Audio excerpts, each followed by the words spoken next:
Hey guys, welcome back to the podcast. Today I'm doing a review for the new Planet of the Apes movie. It's called Kingdom of the Planet of the Apes, and it's directed by Wes Ball, and it stars Owen Teague as Noah.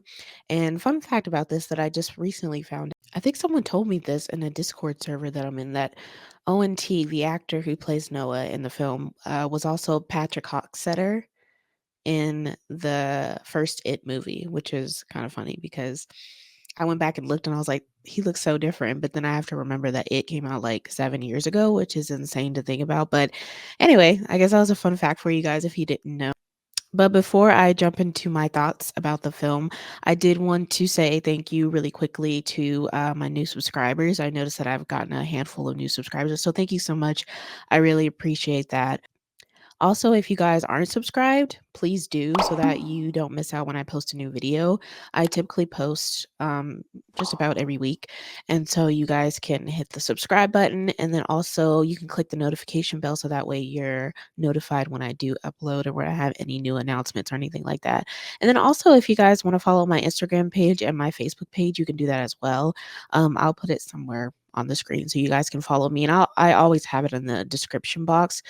I've been kind of growing a little bit on Instagram as well too, so I'm happy about that. And I will always try to post like clips, previews of new episodes, like reels from my interviews, things like that. So that way you guys get a little bit of what's going on over on YouTube as well. But yeah, thank you so much for the new subscribers. I appreciate anybody that watches and follows me and supports me. I really do. So thank you. So going into this film, I will admit that I was a little confused about what exactly the story was going to be about. Typically, before I go and watch a movie, I did go and see this in theaters Mother's Day weekend. But typically, when I go to watch a movie, I read the synopsis first, and I didn't do that this time around. I don't know why. I think what really kind of pushed me to go and see it was because they kept showing the trailer on TV, and I was like, oh, I didn't know they were doing another Planet of the Apes movie. I think the last one came out, what, like, a few years ago or something, so I was like, "Oh, they're doing another one," and then they kept showing it, and I was like, "Okay, now this is making me wanna go see it," right? I at first, I initially wanted to go see Challengers, but then I kinda changed my mind. I was like, "I think I wanna see this movie," so I ended up going with my aunt, and I think, I believe she enjoyed it as well. I know I thought it was a really great film. But going into it, I was a little confused, and so as the movie went on, I was like, "Okay, I think I'm caught up now, I understand."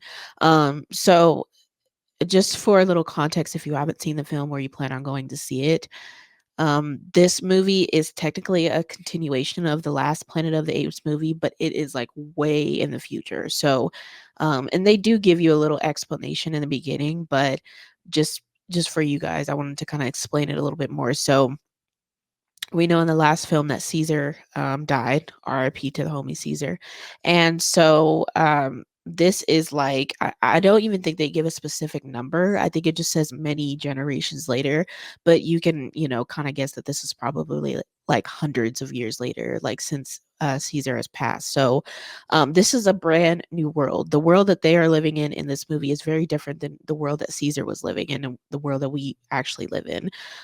In this world, the apes are kind of the dominant species, and then humans have kind of, I think they kind of underground now. So it's really like apes, I guess, that kind of run the world a little bit. But the apes in this are smart. I think they're smarter, but they don't necessarily know about the technology that they could be using. There's things that they haven't figured out yet, right? So and they talk about that. They kind of address that a little bit in the film, but so just so you guys know going into it that this is like way past Caesar's time. I think one of the things that's so cool about this movie is that it is kind of like a standalone film, but it is definitely still tied to the previous trilogy and Caesar's story. Caesar is mentioned a lot in this film, so he's definitely not forgotten, and I like that they did that. That they didn't kind of erase what happened in the previous movies, but it's also Noah's story. This is a new character now, so we're following Noah and his clan and what he has to go through and everything. And so I think the blend that they did with the last movies and then in this new story was really well, and I think they did it. Um, I think it was really well done.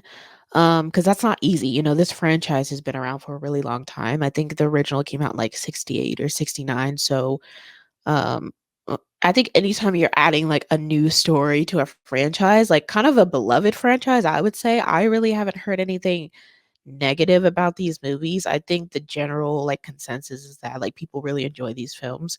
So, I think going into this franchise and then having a new story, sometimes that can be a little scary because you don't wanna mess things up.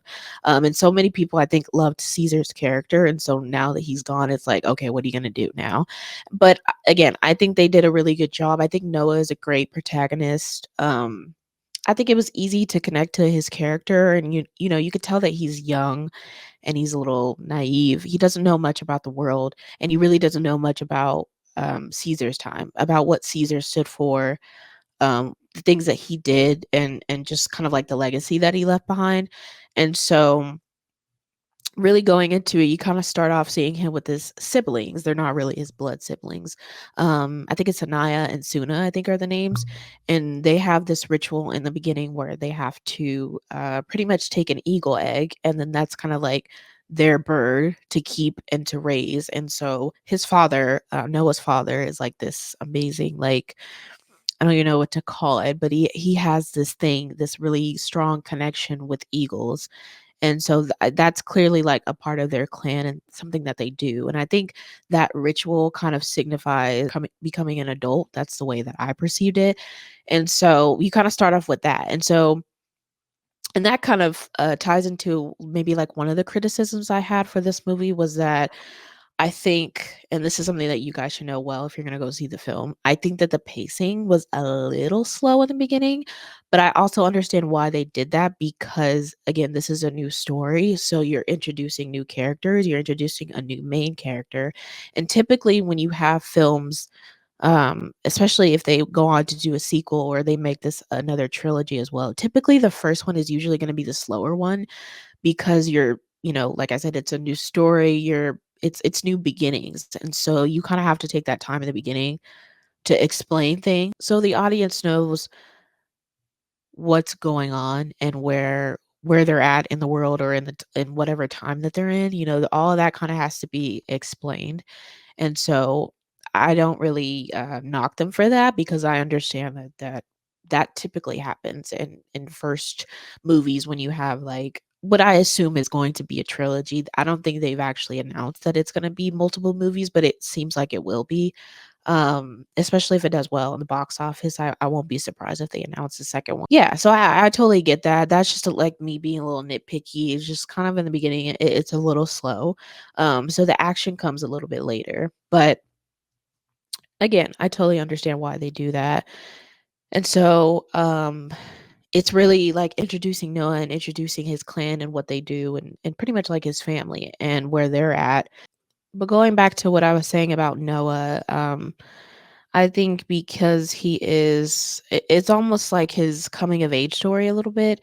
And I always love coming of age stories. I've always like had this connection with those types of movies and those types of like books too.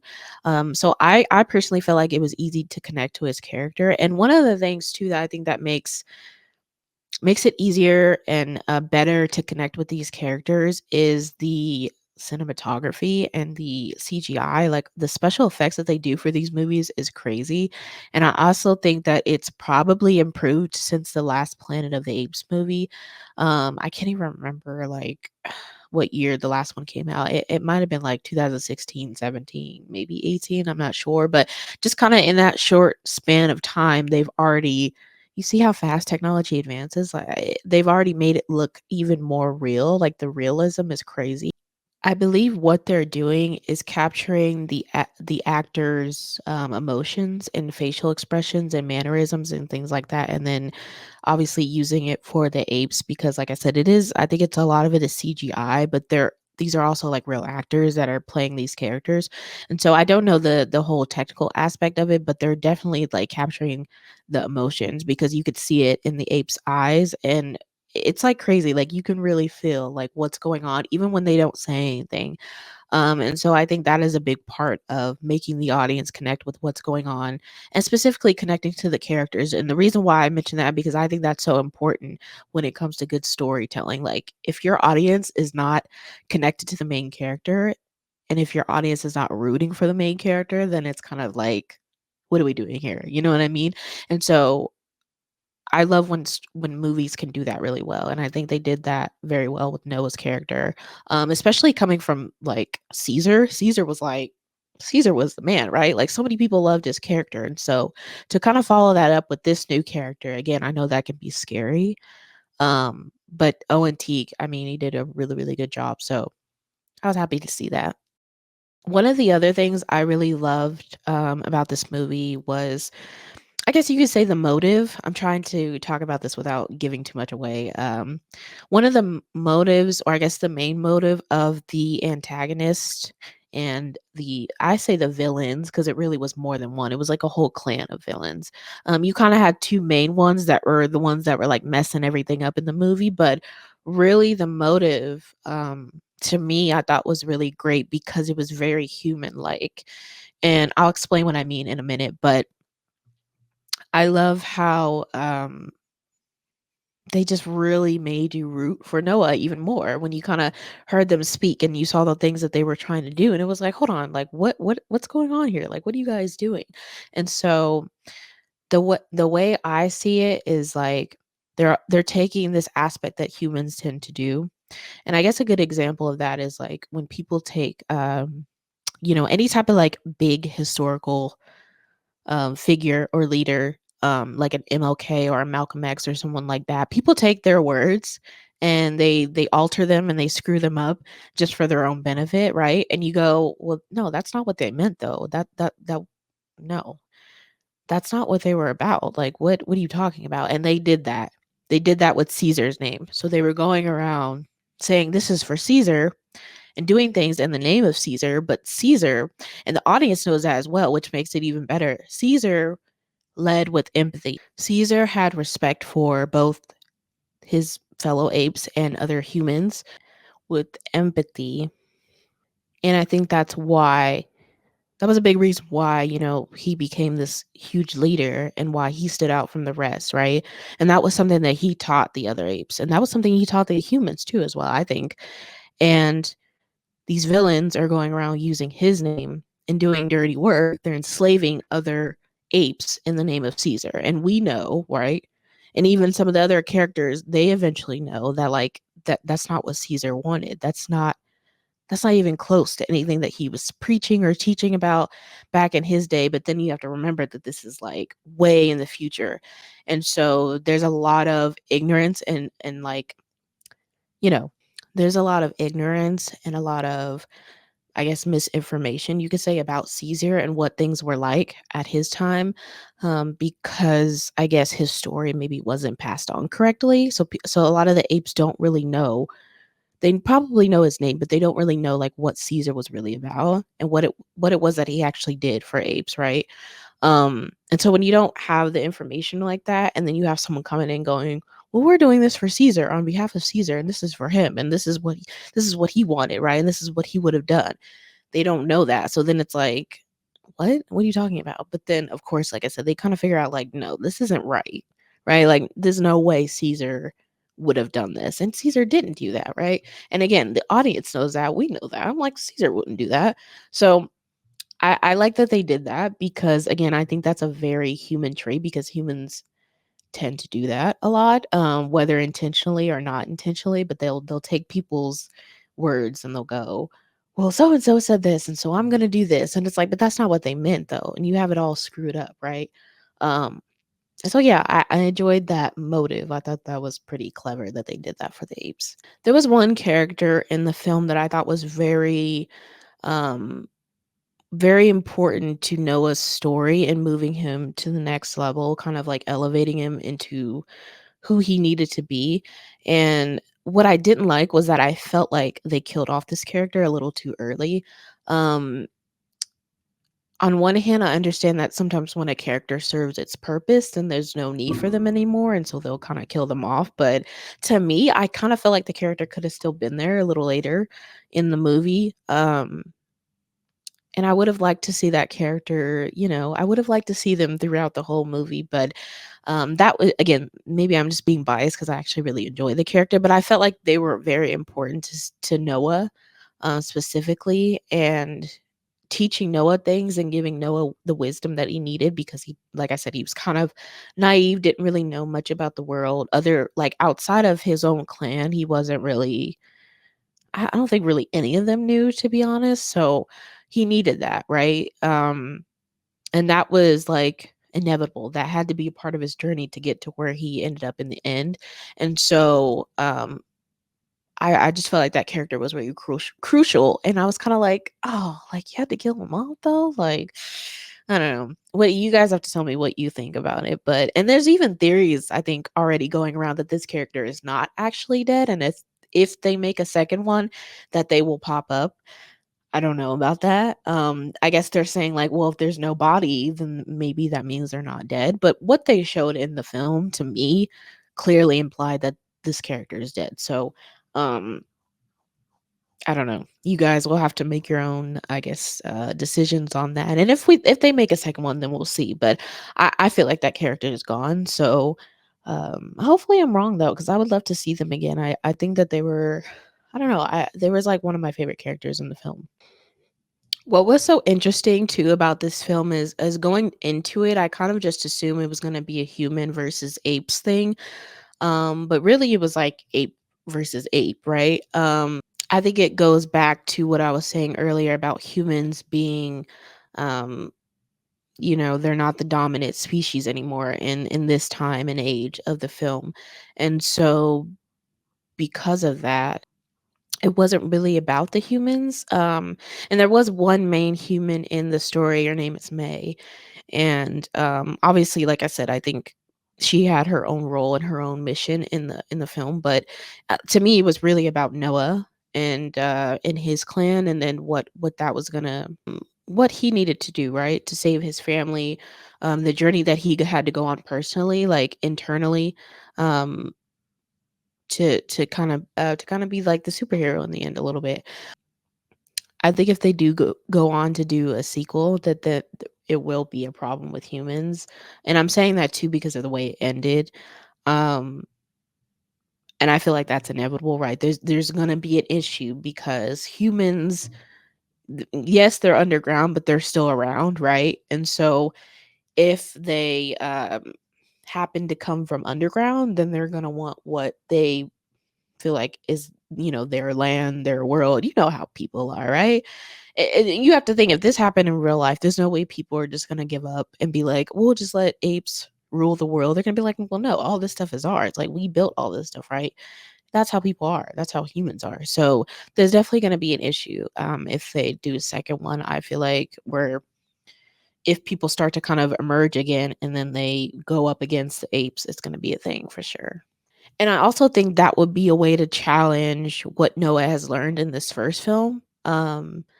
And if he wants to go the way that Caesar went, right? Like Caesar wanted and felt like apes and humans could coexist. Noah, on the other hand, I don't think he fully understands that. I don't think he really gets like how that happened and maybe why Caesar would have wanted that, right? Um and so it'll be interesting to see if that becomes a problem later on, like how he would deal with that. But overall, like I said, I really enjoyed the film. I thought it was a good standalone film. So even if they don't go on to make other movies from this story, I feel like this is a really great movie. So I recommend going to see it if you haven't seen it. You should probably see it in IMAX because of all the action and everything like that, and just because like I said, the cinematography is crazy. The visual effects are like top tier for sure. If you have seen the movie, let me know in the comments what you thought and how it compares to maybe some of the other Planet of the Apes movies. I think there's like 10 in total in the whole franchise. I could be wrong. I know there's a lot though. Um, and I'm sure there were people that would be biased and go, well, no, it's not as good as Caesar's story because Caesar was the man, right? Like we were just so emotionally connected to Caesar that like letting him go is kind of hard. But I think, like I said, I think they did a really good job with Noah and getting the audience to connect to him. If there are any other movies or TV shows that you'd like me to review or discuss, let me know in the comments down below and I'll look into checking them out. I do have some other movie reviews that I would like to do, so hopefully those will be coming around soon. And thank you so much for tuning in and for watching. I really appreciate all the views, all the support, all the likes, all the comments. Um, Again, if you're not subscribed, please do. I hope to see you guys soon. And again, thank you so much for tuning in. I'm peacing out. Bye. Man, Proximus was like he had a mean look to him. Proximus has a very menacing look to him, like, even in the movie poster, I remember when I walked in the theater and they had, like, the big they had the big movie posters, and it's him on the poster, and he's just, like, staring into your eyes, and it's like, "Whoa, dude, calm down."